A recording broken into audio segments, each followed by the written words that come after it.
Alright, it's time to move on to yet another tool. We haven't explored that group of tools quite yet. And the tool I'm talking about, we'll actually skip this one here. The curve tool we'll get to a little bit later, but this one here is a group of tools that do a number of magic things. And let's start with maybe this one. We'll go into the warp and the linear gradient. Let's first do the linear gradient tool. Alright, so I'm selecting that. When you right click on this tool, it shows you which one of these subtools is currently enabled. And if you came from the brush, for instance, here, and let's say you had started with some happy face here, something like this, right? And then you go into the gradient, lens flare, special effects, all of these. This is a group of tools here, including a variety of tools. Some of them is the linear alpha fader. We'll see how to work with that. Linear gradient. Okay, so there's a couple of tools or options showing in the context bar when you use this tool.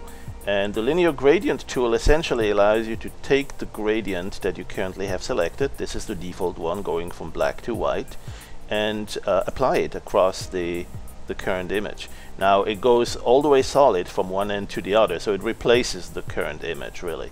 And if you want to prevent that, what you do is you go to the gradients, click here, and you see various presets of gradients. You can certainly just stick with that and apply one of those. This is a great way to start with an atmospheric gradient if you want to do some space art, like in orbit around the planet.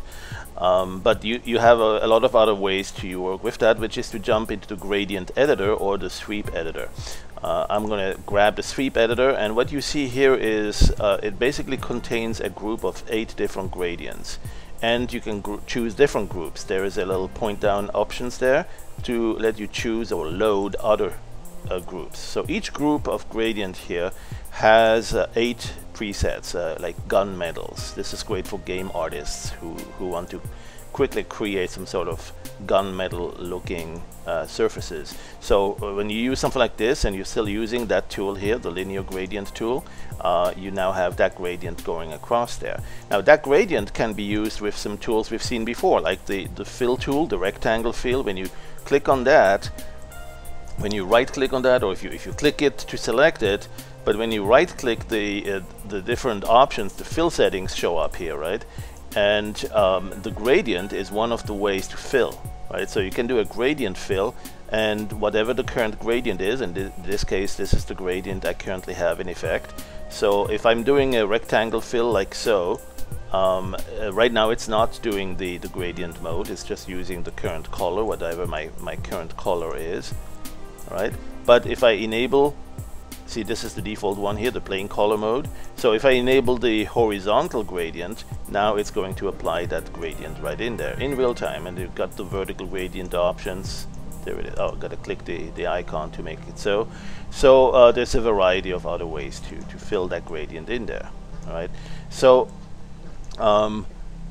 that's the gradient, the main feature there with the gradient. Now you'll want to explore how you can customize that gradient. There is a lot of features in the gradient itself, a lot of power with that. For instance, right now you're looking at the gradient sweep here, which you can pull again from this option up here, gradients, and then on the lower right corner there, sweep editor.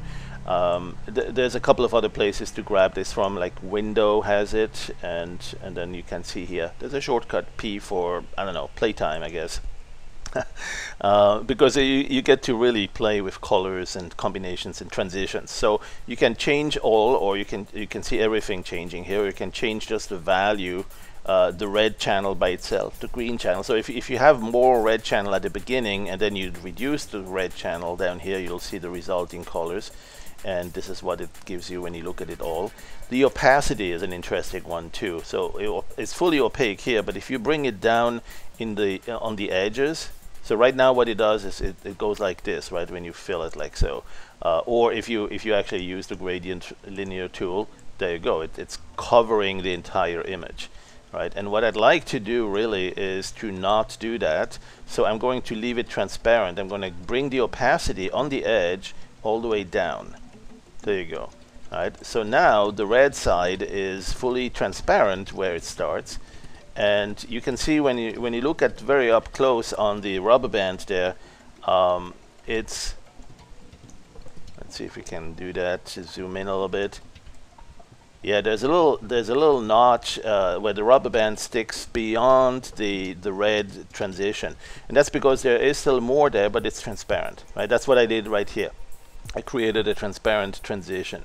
Now this is a very sudden transparency that goes from fully transparent to fully opaque, and you don't have to do it necessarily that way. You can smooth this so that you see the transparency gradually go from one to the next value, and now you see a smooth transition on the transparency.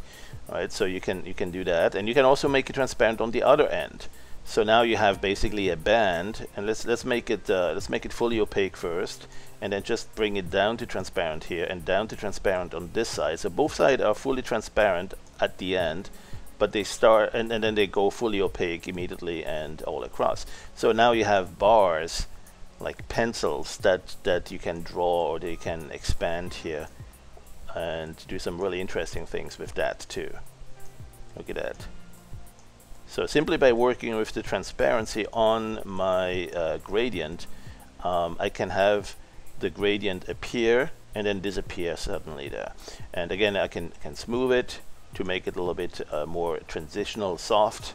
Like for instance, if I want something close up here, that's like appearing out of focus, a little bit blurry on the transition. That's a good way to trick our eyes, our brain, in thinking that that's what we're looking at. All right, so that's the thing with the gradient tool. And one more thing I want to cover in this quick walkthrough is the warp tool. So the linear gradient we've seen, there's a couple of variants. We'll go into those as well in another tutorial. But this one here I wanted to play with just briefly is the warp tool. What the warp tool does is allows you to paint a warp displacement. Basically something like this. I grab it and I move it around. I warp it across. So this creates some other really funky stuff. Absolutely amazing to create some new type of shapes and new art. Let's say start for instance with a little happy face here, right? Something like this. Or let's go and erase everything here. Okay, so we start with and maybe we'll make it darker. There you go. So dark color, and we'll go something like so. All right. So and then now we want to warp this. So let's go select the tool.